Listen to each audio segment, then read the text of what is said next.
Muchísimas gracias. Hoy hemos tenido unas grandes sesiones, hemos aprendido muchas cosas y sobre todo los temas muy variados para poder tener una actualización en todo lo que significa andrología. Ha sido muy variado, hemos hablado de temas bien interesantes y tenemos preguntas bien buenas. Paco Lizárraga, ya estamos listos para empezar nuestra serie de preguntas. Vamos a empezar con una que yo creo que fue de las que más llamó la atención, nos las hace nuestro gran amigo Armando Alonso. No, el Armando Alonso, no corredor de carros, dice, buenos días, excelentes ponencias. Pregunta, en la vaso a vaso anastomosis, ¿cuándo se realiza en un plano o dos planos y qué sutura tienes mejores resultados cuando la estás realizando? Yo creo que esa es tuya, Paco Lizárraga. Y le podemos contestar Moy y tu servidor, porque Perfecto, los dos. me parece que le gusta hacer dos planos. Ajá, Yo lo que he encontrado, el balance de costo-beneficio te va mejor, muy bien, usando una sutura delgada como un 8 ceros o hasta 9 ceros máximo, ok. porque de pronto la 10 ceros le das un jaloncito, se rompe y ya te gastaste 3,000 pesos en una sutura. Ujú. Y el hacer un solo plano contra hacer dos, en la evidencia que se tiene es prácticamente la misma tasa de permeabilidad. Siempre da más tranquilidad tener perfecto hermetismo en la de dos planos, a ver qué piensa Moy. Pero insisto, esto te puede consumir un poquito más de tiempo y el tiempo en algo que no te cubre el seguro, pues es economía. Entonces, en Ok. resumen, yo uso 8 ceros, un plano. 8 ceros, un plano Yo en lo, muy. per- yo en lo personal uso dos planos con sutura 9 ceros. Como dice el doctor Izarraga, en realidad es como te sientas mejor y más en confianza de hacer las cosas. En Baylor, por ejemplo, hay quienes hacen un solo plano, hay quienes hacen dos planos, y sí, las suturas normalmente aconsejan ellos por escoleta en realidad dejar las suturas de 8 ceros para arriba para el plano exterior, pero sí hay reportes que en realidad no hay ninguna diferencia entre los dos. Es como desarrollen ustedes su propia habilidad y su propia técnica. En definitiva, entonces vayan a ustedes creando su propia curva. Algunos pacientes con uno, dos, y conforme se vayan sintiendo más cómodos con 9 ceros, 8 ceros, ustedes van a ir teniendo un mejor éxito. El mejor éxito va a ser con la técnica en la cual ustedes se sientan más cómodos. Alfonso Aguilera nos pregunta directamente a la doctora Claudia. Para el paciente que no logra conseguir la erección con una firmeza adecuada, le he sugerido que utilice, ¿no? Una estimulación, estimulación oral, estimulación olfática, tacto, 5 sentidos puestos. Ujú. ¿Qué opinas tú en ocupar estos 5 sentidos, ocupar no solamente la erección, sino llamamos el sexo corporal antes de empezar y evitar la penetración? Gracias, Luis. Gracias, doctor Aguilera. Bueno, es una pregunta muy interesante que básicamente hace referencia al hecho de que el paciente no se esté fijando en su erección. O sea, aquí el objetivo, y es muy cierto lo que dice el doctor, realmente lo que se sugiere desde el punto de vista sexológico es que se entretenga, o sea, que la atención del paciente no esté centrada en su desempeño ni en la firmeza de su pene, sino que todo esté concentrado en la percepción de sensaciones placenteras, valga la redundancia.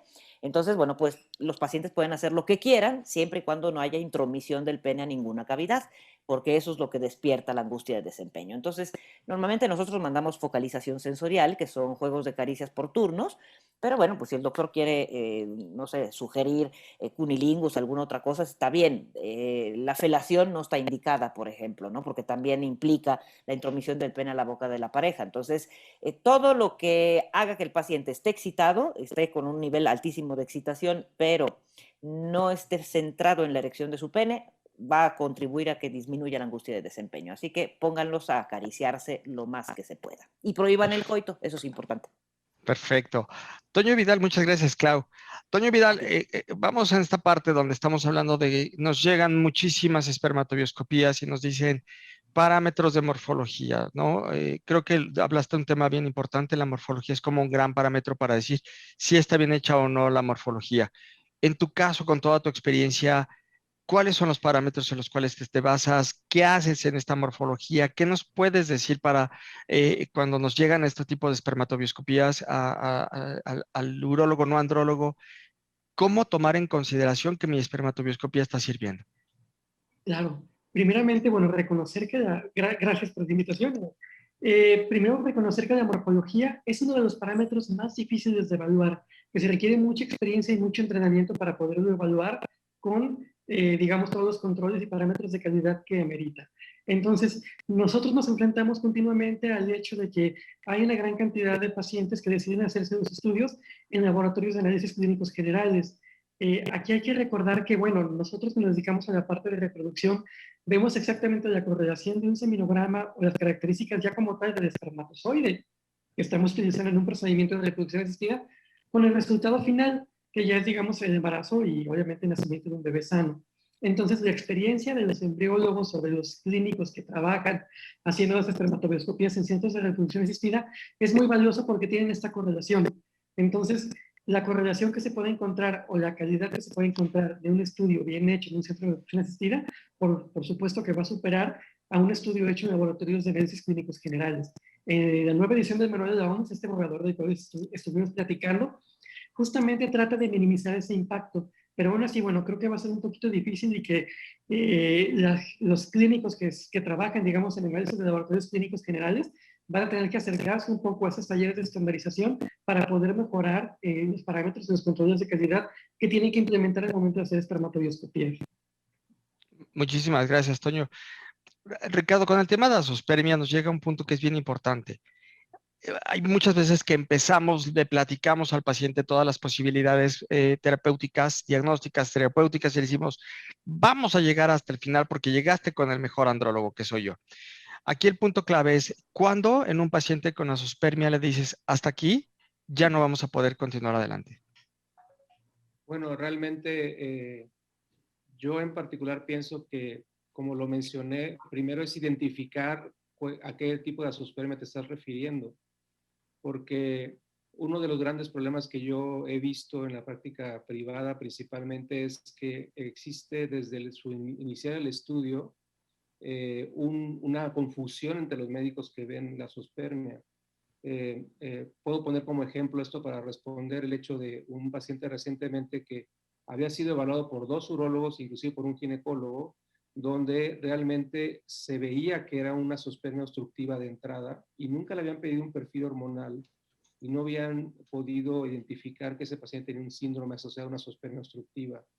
Entonces, creo que es muy importante identificar cuál es la causa de la azoospermia y de acuerdo a eso, como lo que tú dices, exponer las opciones. Otro ejemplo es el hecho de azoospermias que hemos visto en conjunto con un varicocele y a veces le dan peso más a un varicocele y tratar un varicocele y no la azoospermia como tal.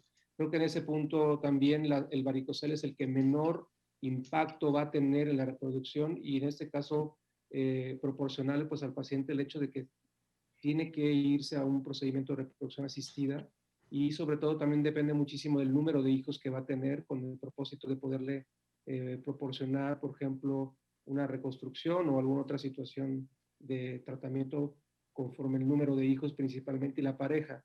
Y quiero terminar ya el hecho de que la edad influye, sobre todo también la edad materna, porque también sabemos muy bien que son parejas que pues, han perdido cierto tiempo, por decirlo así, y que llegan a tu consulta ya cuando tienen casi los 40 o más de los 40 años.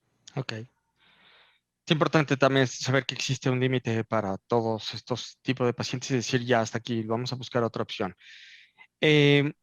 Hablamos de los injertos. En cuestión de los injertos nos preguntan que comentaste acerca de revertir la curvatura con un injerto, nos pregunta Rebeca. Rebeca Martínez, quisiera preguntarte qué tipo de injertos utilizas y qué cuidados postquirúrgicos recomiendas. Bueno, muchas gracias, Luis, y muchas gracias al colegio y a todos ustedes por invitarme. La pregunta tiene muy pocas respuestas porque depende de la disponibilidad de injertos que tengas. Si vas a utilizar un injerto heterólogo, que no vas a utilizar un injerto del paciente.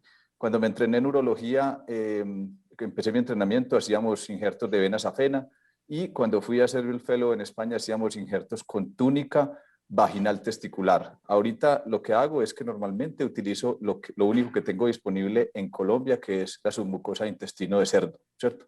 Tiene una presentación comercial y es la única que tenemos. Infortunadamente, en los Estados Unidos hay muchas más opciones. Ahí hay Tutoplast, hay otros, hay pericardio bovino y hay otras opciones. Entonces, aquí, cuando el paciente tiene la posibilidad de pagar por el injerto, o sea, para pagar por el injerto, utilizo la submucosa del intestino de cerdo. Si no, sigo utilizando la túnica vaginal del escroto.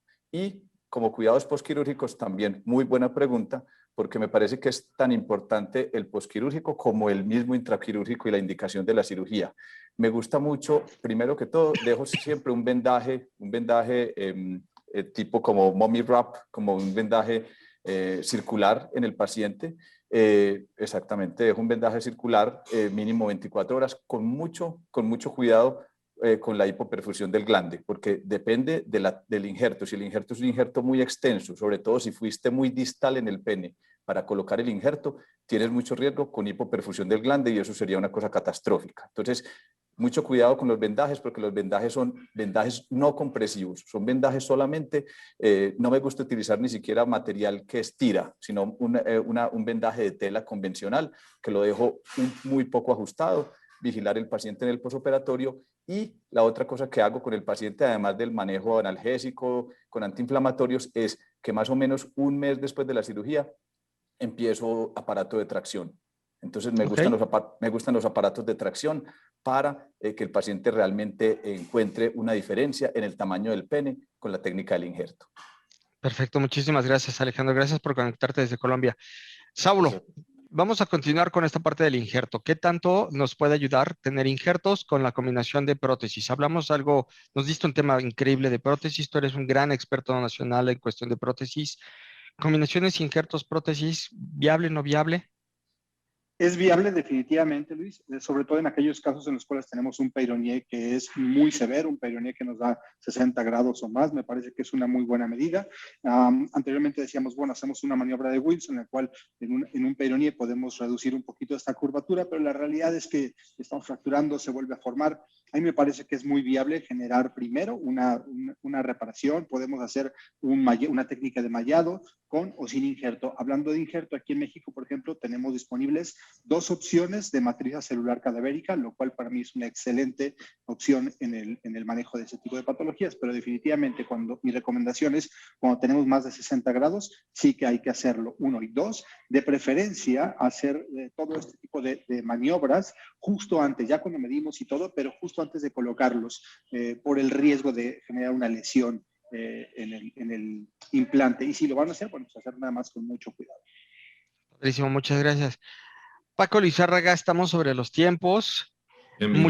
Creo que es momento de darle las gracias a todo este gran panel de expertos. Siempre que es un placer y un honor poder compartir momentos y sobre todo podium con todos ustedes. Grandes amigos, grandes urólogos, grandes andrólogos y expertos en el tema. Paco, muchísimas gracias por la invitación. Muchas gracias a ustedes.